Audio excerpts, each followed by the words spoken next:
All right. While they're still deliberating in the core meeting, we can just get started. Let's see.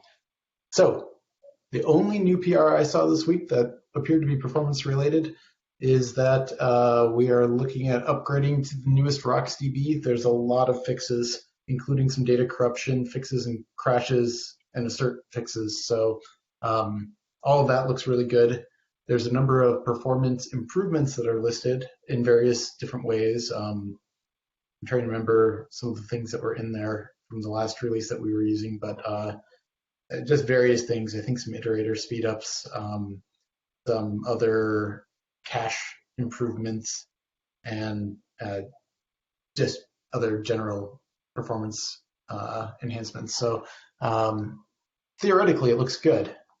We'll see. I think Kifu is going to try to run it through his new Jenkins CBT test framework. So we'll see if that shows anything. But even if there are improvements or regressions on performance, I think we probably want to upgrade just for the corruption and assert improve fixes.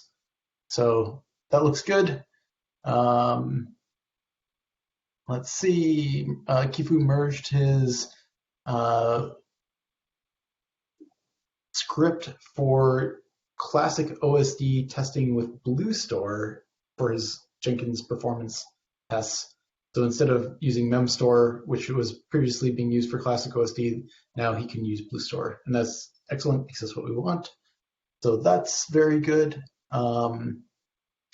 This parallel crush calculation for the balancer PR, that was closed without comment.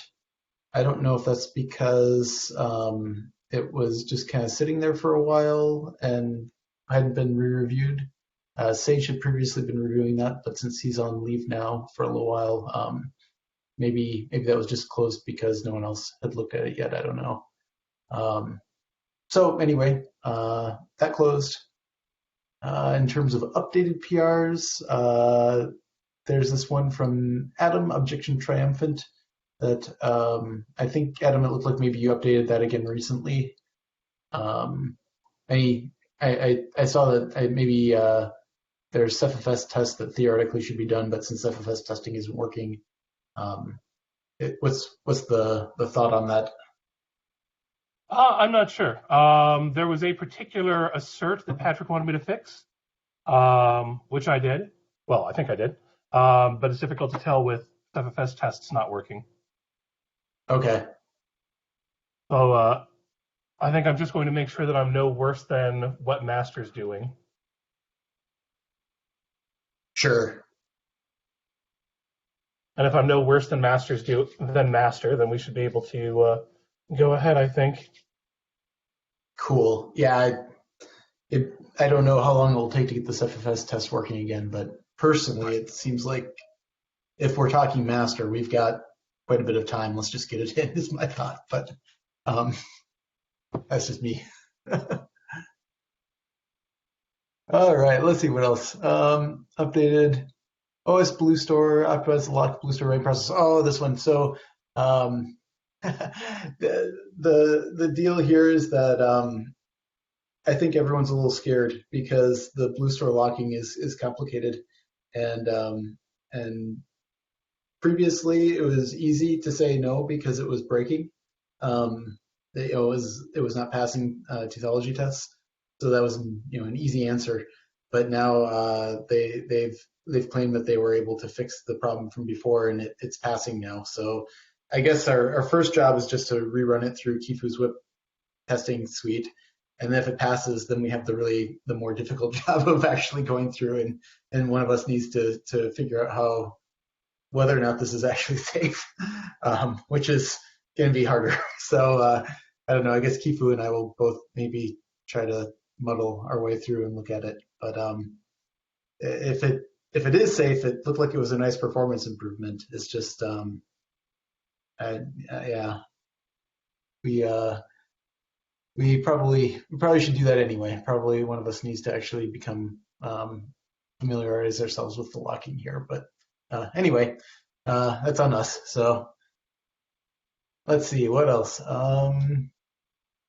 Lots of no movement stuff.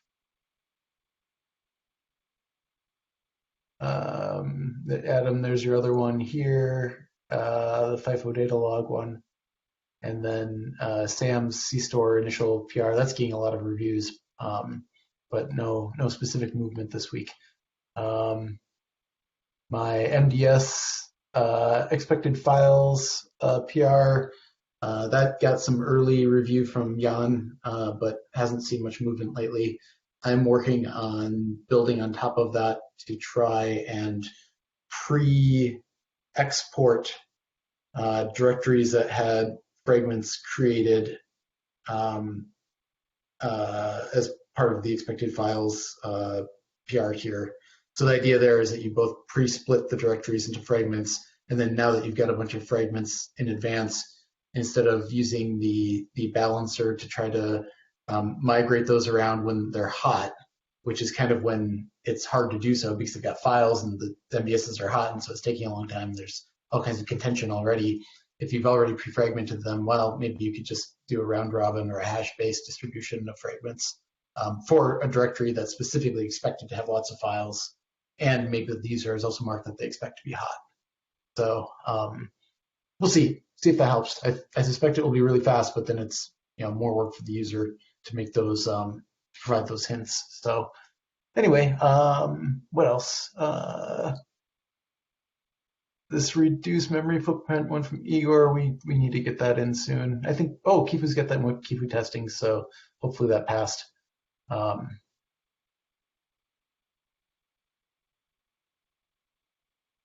there's various other things in here. Simplifying the O-node pin-on-pin logic. We should get that in this cycle. That definitely is nicer than what I was doing. Um, yeah, just various other stuff here. I guess not a whole lot.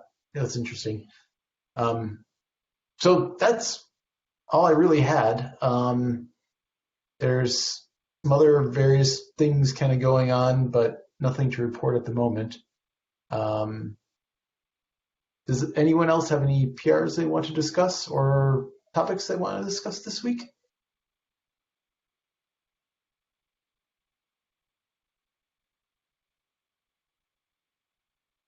All right. Well, then let's end this early and get back to it. Going once, going twice. All right. Have a great week, everybody. We'll reconvene next week and see if there's anything new. Yeah.